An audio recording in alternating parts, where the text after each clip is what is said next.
Oh my goodness.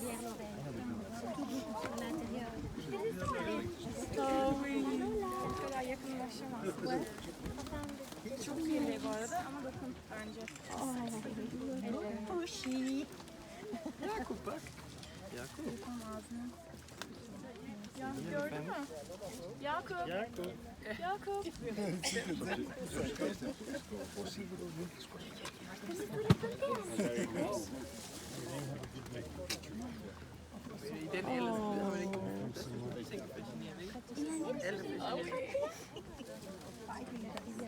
Se può lì bene? Fate la vita le tantine.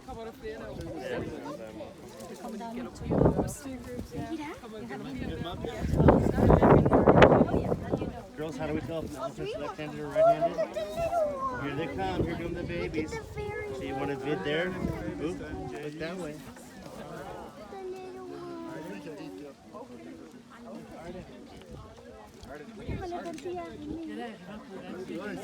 Oh, there's our girl that we want to. And Kesha.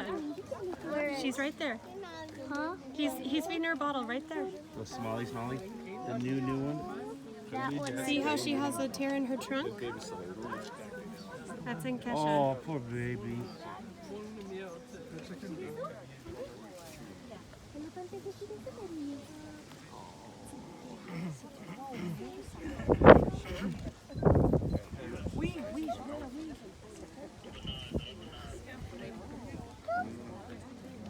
هم أطفال. اللي بيشوفوه الناس وليت علينا هنا. But that is a big tear. Ask him to come. Here. They come when they're ready, when they want to. Yeah. There's more. You got more coming? More friends? Leave it there. It's not ours. Look at the little tiny baby. That's the little tiny baby. Yeah. And here comes the bigger one. Yeah, the one there was Look at her, she's still just chowing the down. one who was scalding the snake. Yeah. You see, she has a cut in the middle of her trunk. The one in the back. You see? And it was just hanging. They love their bottles. Look at the little baby tusks. And girls, how do we tell if they're right-handed or left-handed? Which tusk is worn down? Uh-huh. Good memory.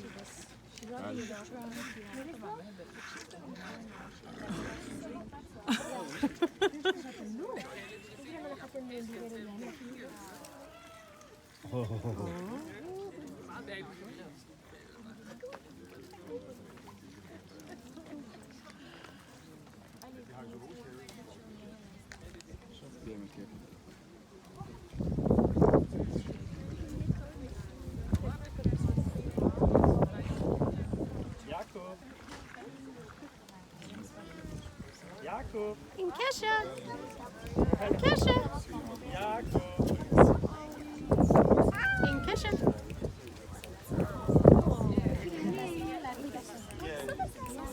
Hey, baby.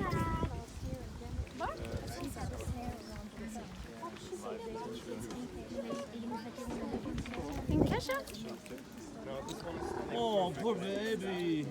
Oh, I know it's them.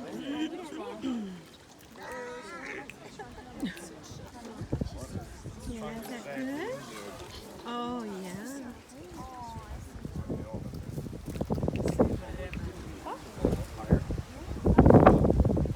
Oh! All right, Kesha.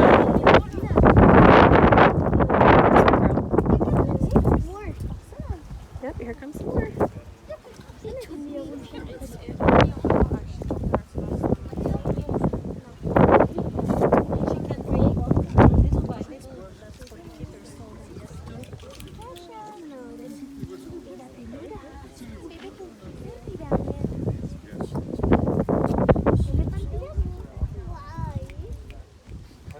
Here comes some more. Oh, look at that little guy. Yeah.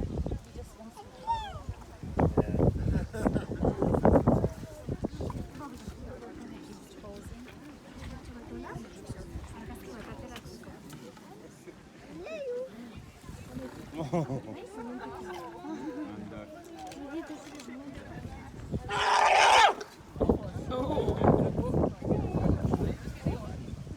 that's what they really sound like.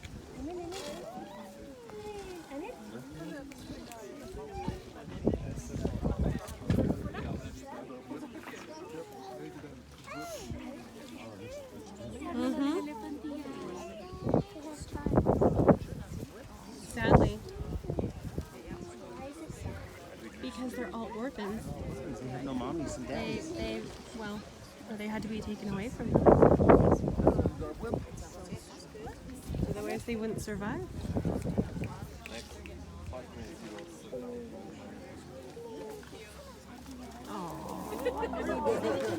There you go, girls. This one wants to be touched. Still filming?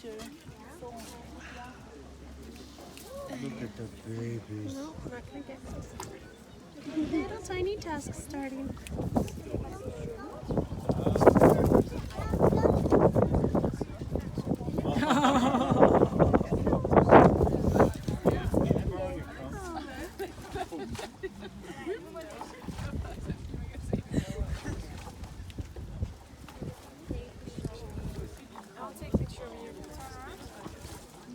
Oh, hi, baby.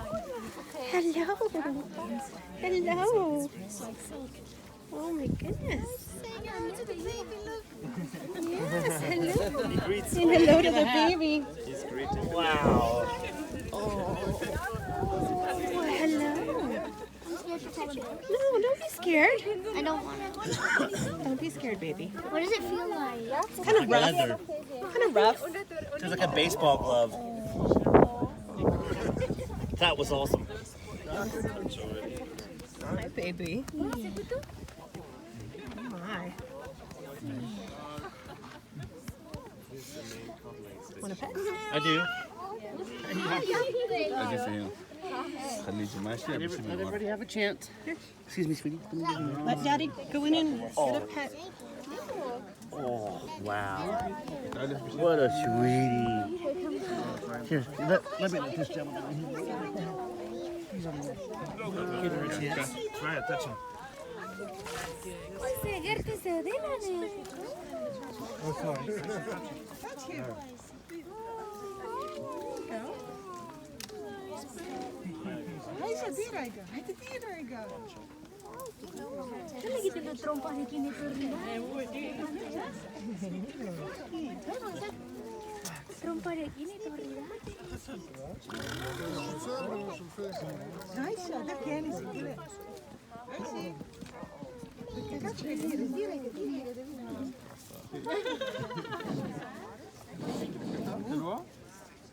Okay, attention everybody.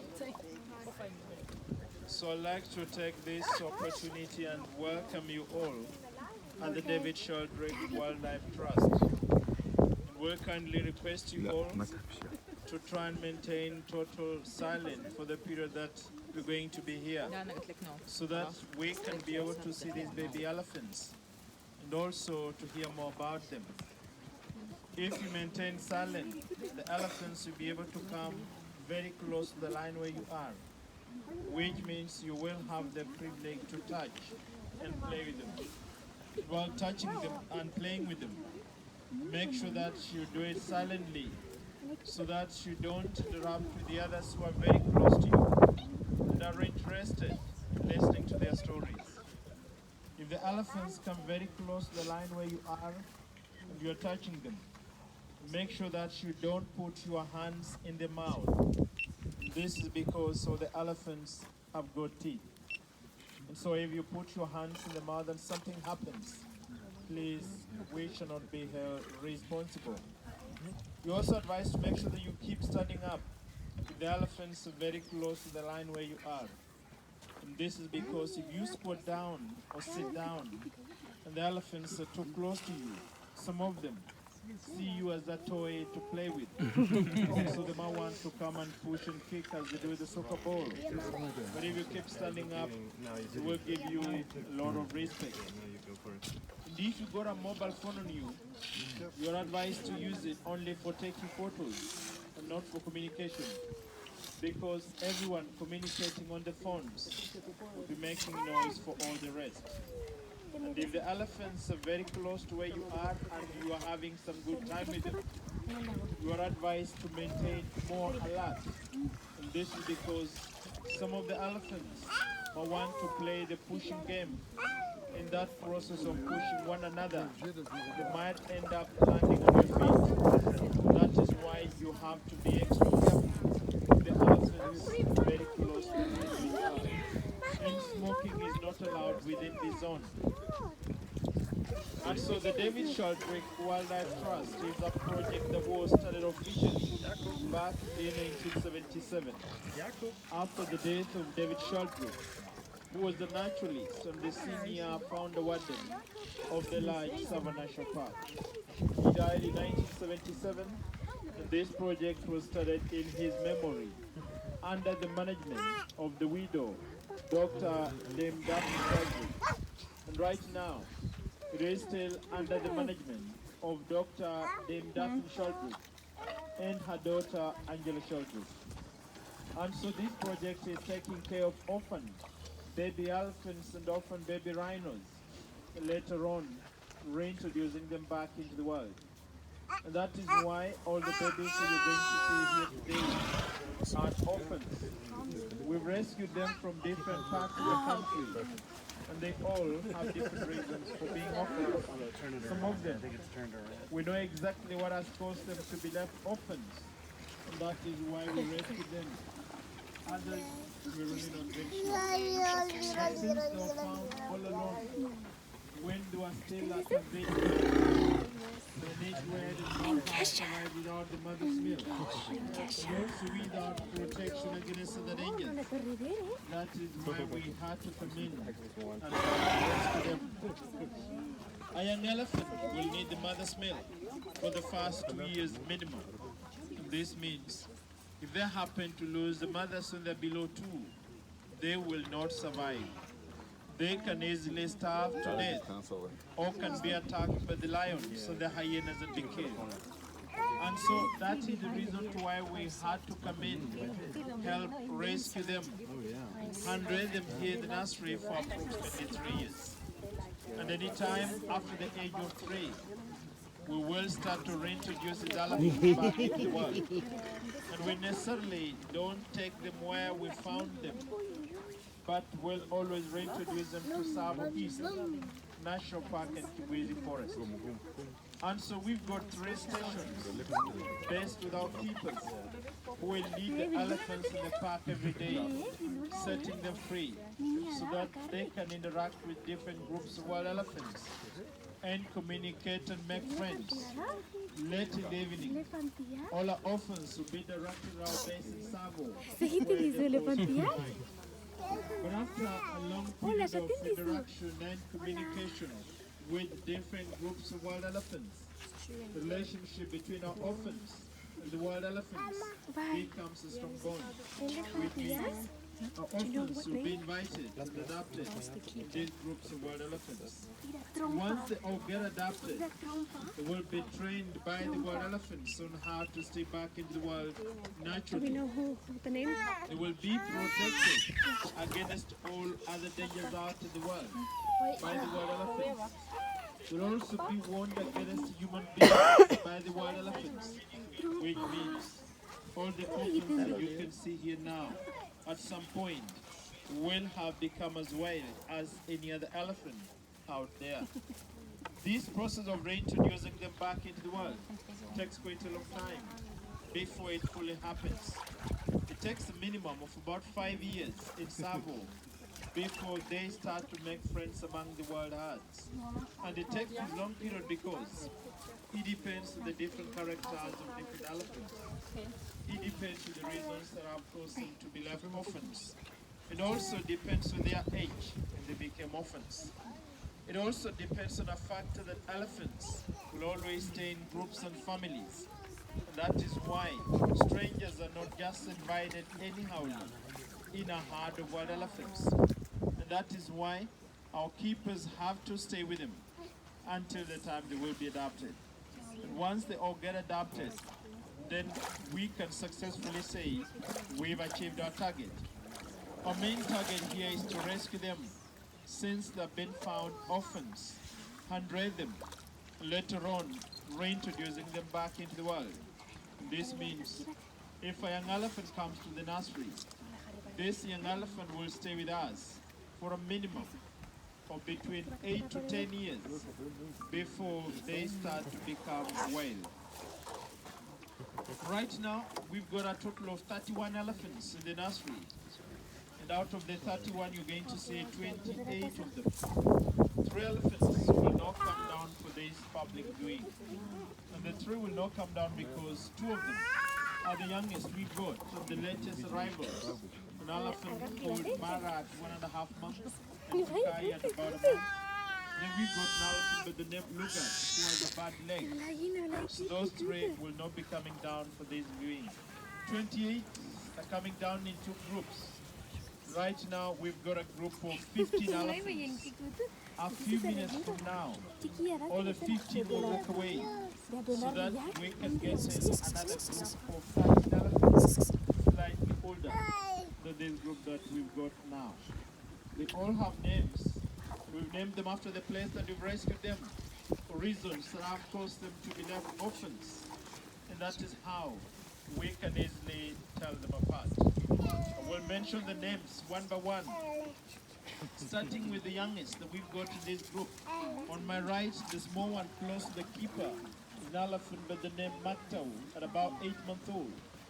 And Maktau was rescued from Saba Conservation Area near a place called Maktau, found in a community all alone, while at the age of about 3 months old. So that is why we rescued him.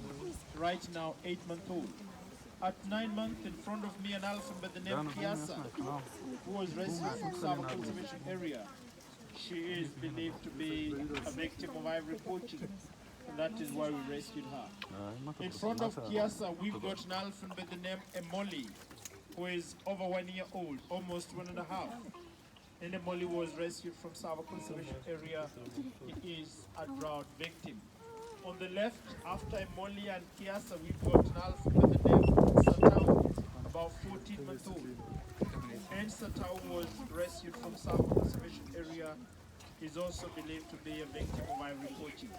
Directly in front of me at the edge of the waterhole, the biggest in size, is the little mini matriarch of this group of 15 elephants. An elephant by the name Godoma. And Godoma is 2.5 years old. Godoma was rescued from Saba Conservation Area, Taita Hills, Godoma Valley. She was found trapped in a waterhole, all by herself, at the age of about 6 months old. We could not tell exactly what happened to the mother and the rest of the family members, but her being found alone at 6 months meant that she was an orphan, and that is why we rescued her. On the left, the big one walking along the line is an elephant by the name Murit. And Murit also happens to be the oldest in this group at over 3 years old. Murit was rescued from Samburu, Namnyak area, found fallen down a well when he was only 2 months old. Right now he's over 3 years old. You can tell Murit has got little tusks coming out. The tusks of an elephant are part of their teeth. They are the incisors. They start to grow when an elephant is about a year old and protrude outside when they approach the age of about 2 years. Directly behind Murit and close to the line is an elephant by the name Tamioi, 2.5 years old, though small in size compared to her age. And Tamioi was rescued from Samburu. She was found fallen down a well. And right now behind Tamioi is an elephant by the name Maisha at 1.5 years old. And Maisha was rescued from Saba Conservation Area. She is a drought victim. Along the line close to the post, to the end, is an elephant by the name Kesha, 1.5 years old. And Kesha was rescued from the Masai Mara. She was found trapped in a snare all around her trunk. And that is why you can see she's got an open wound on the trunk, which was caused by this snare. When she came in the nursery, we called in the vets to come and stitch the trunk back to normal.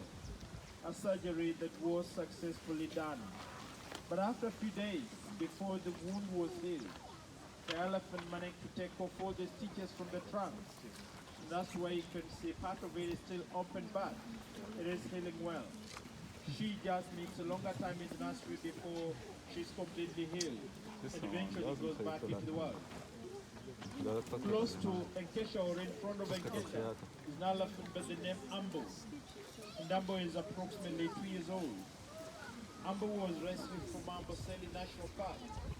He was found falling down a well when he was only 4 months old. Right now, Ambo is approximately 3 years old. Far end, close to the line at the corner is an elephant by the name Joto at 3 years old, the mellow boy in the group. Joto was rescued from Samburu Namnyas area. He was found falling down a well at the age of about 3 weeks old. Playing or taking water from the water trough on my right is an elephant by the name Kuishi at 2 years old. Having been rescued from Sava Conservation Area, she is a drought victim. On Kuishi's left, holding a branch in the mouth, is an elephant by the name Malima, 1.5 years old. And Malima was rescued from Sava Conservation Area. She is a drought victim. Close to Malima is an elephant by the name Mapia, 2 years old. The latest arrival in this group, having been rescued from Sava Conservation Area and believed to be a drought victim. And lastly, on my right, the small one, an elephant by the name Musiara, at approximately 14-month-old. And Musiara was rescued from the Masai Mara. He was identified all alone, while at the age of about a month old, without the mother and without the rest of the family members, which is not normal and not safe for him. And that's why we rescued him. Right now, approximately 14-month-old. That makes a total of 15 elephants in the first group. And a few minutes from now, they will all walk away so that we can get in another group of 13 elephants, slightly older than this group that we've got now. Different reasons have caused all the babies to be left orphans. Human-wildlife conflict is one of the major reasons that has caused most of them to be left orphans. Human-wildlife conflict is a big problem in our country. This is a problem because there is always an increase in the population of man or human beings compared to the space or size of land.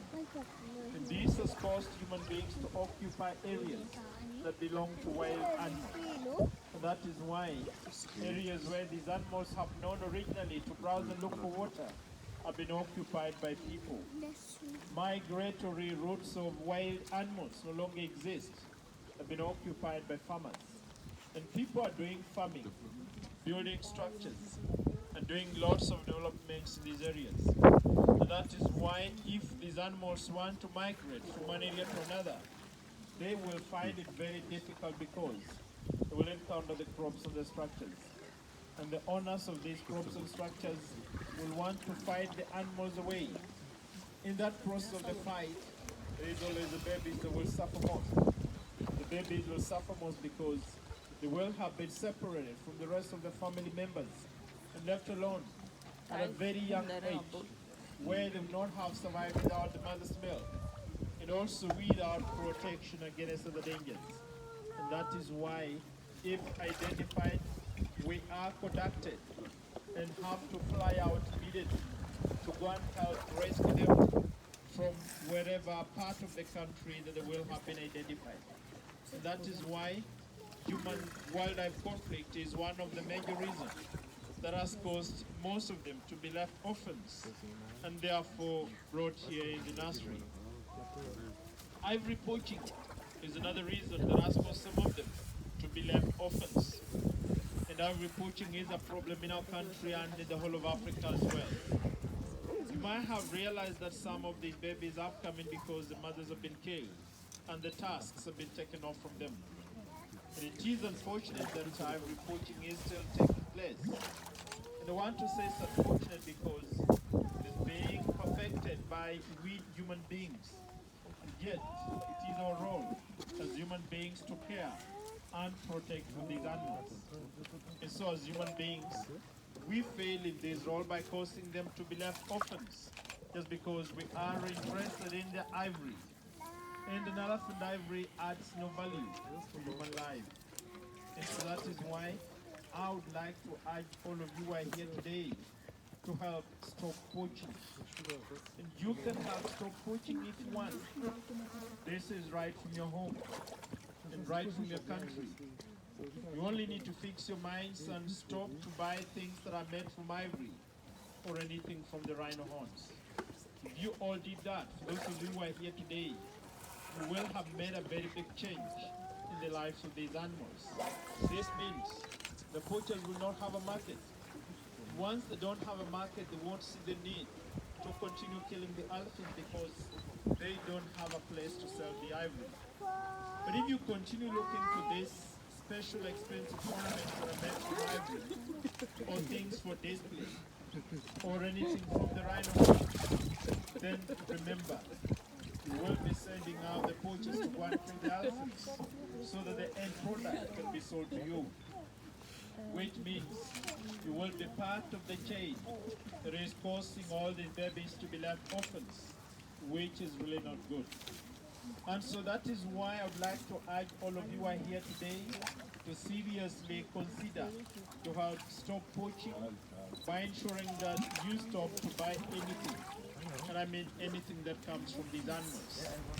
If you all did that, and also spread this message to all your friends, you will have ensured that these animals should only die from a natural death, what we all expect to happen to us as well. And that is why ivory poaching is one of the major reasons that has caused some of them to be left orphans and therefore brought here in the nursery. Some of the babies were found falling down wells, falling down manholes, gotten stuck in the mud, washed down the rivers during the heavy rainfalls, and the mothers were nowhere to help to rescue them. And a few of them are orphans from natural reasons. By natural reasons, I mean the mothers have died from old age, from natural diseases, and from starvation back into the world. But just very few of them are orphans from natural reasons. The majority of them, their reasons for being orphans are human related in one way or the other. And that is why it is important that as human beings, we have to come in and make sure that we give them a second chance to survive back into the world.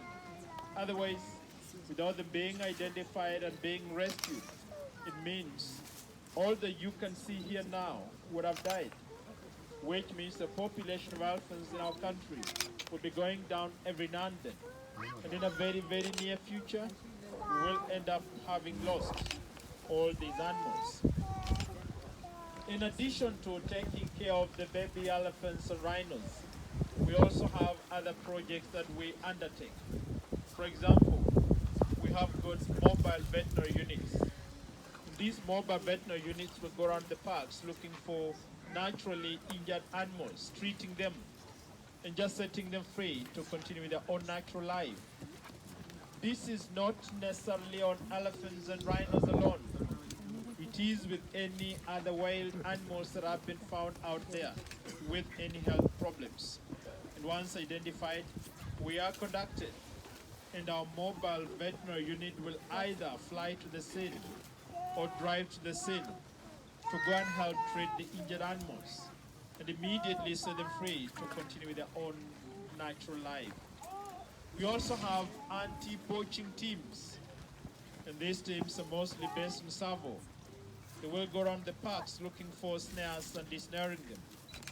The snares are the traps that are set in the parks, especially by the poachers and sometimes by the communities neighboring these areas, to get hold of these other tiny animals for game meat or for skin.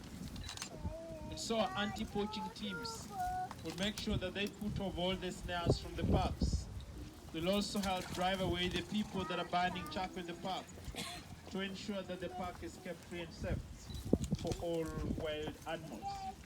We also have a dog unit that works together with our anti-poaching teams that will make a follow-up In case the signs of poachers identified, the dogs will assist to make sure that the poachers are caught in the long run.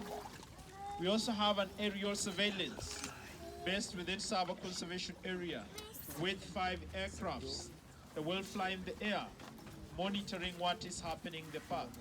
For example, if there is any injured animal within the park, our aerial surveillance will be able to notify our mobile veterinary unit who will go on the ground and help treat the injured animals and set them free to continue with their own natural life after the treatment.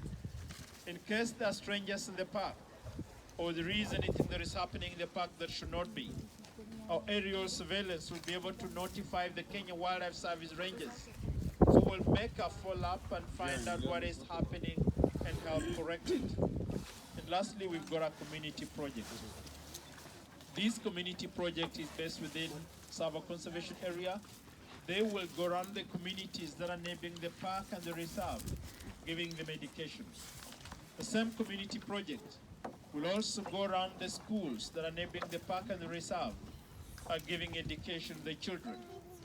When the children are still young in school, they need to learn that all animals are important and all animals have the right to life. And these animals should not be killed just because somebody is interested in their ivory, in their skin, or in the meat.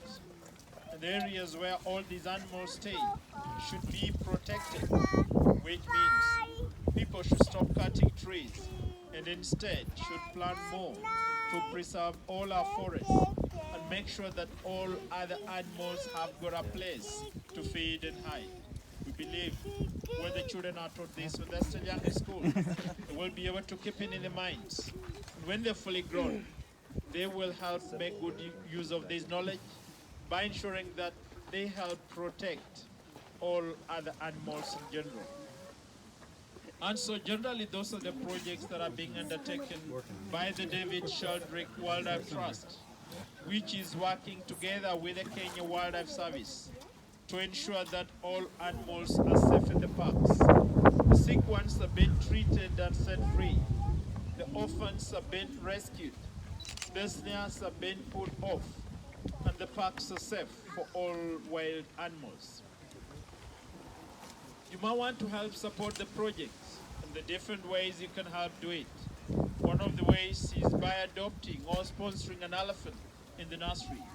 To adopt an elephant in the nursery, you pay a minimum fee of $50 a year or 5,000 Kenya shillings a year. And once you pay this fee, we will give you a certificate in the name of the elephant that you will have adopted. You'll also get a special watercolor painting, which is done by Angela Sheldrick.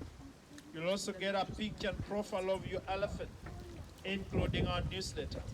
Then you fill in a form, giving us your details, plus your email address, so that every month we update you and let you know how your elephant is doing, plus all the others that we've got in the nursery. If you adopt an elephant in the nursery only at $50 a year, we also update you on the keeper's diary, which is written every day by the keepers, telling different stories from different orphans. And all that will be brought to you on a monthly basis online. We also allow you to come in the evening at 5 and see your baby go to bed without further payments, but with an appointment. And we insist, if you need to come at 5, you need to make an appointment because we don't allow the whole public to come in. We only take a smaller group per evening, and one should have already adopted or should be coming to adopt that evening. And we insist on a smaller group so that you have a better time to enjoy seeing them go to bed, and also for the betterment of these elephants. We also allow you to go down to Savo and see our big orphans. Our big orphans in Savo are not open to the public, strictly to those that have already sponsored an elephant in the nursery with a permission letter from Dr. named Sheldrick.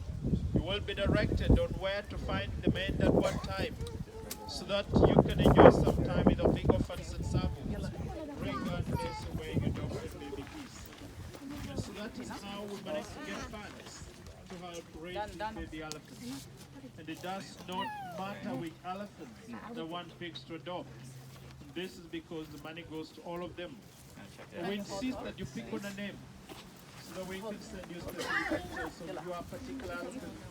General information will be there, and we'll go to the nursery. You can adopt an elephant for yourself, or you can do it as a gift to somebody. When you do it as a gift, then it is a gift recipient that will receive the updates every month. And if you do it for yourself, then you'll receive the updates every month until after 1 year. We'll let you know so that you can decide if you want to renew it or not.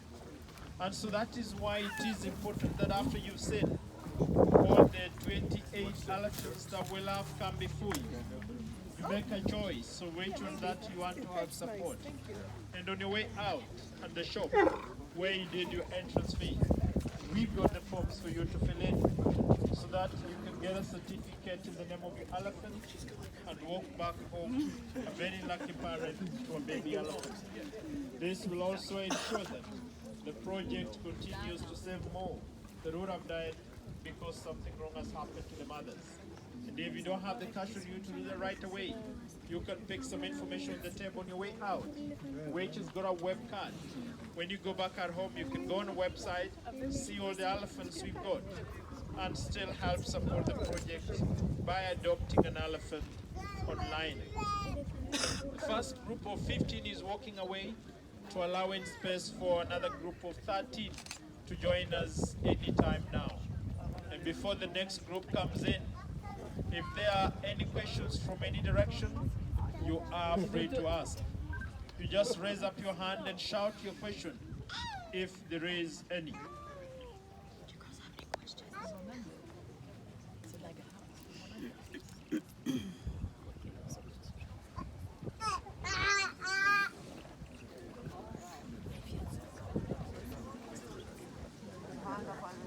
Yes. Are you able to track the elephants once you reintroduce them back into the wild?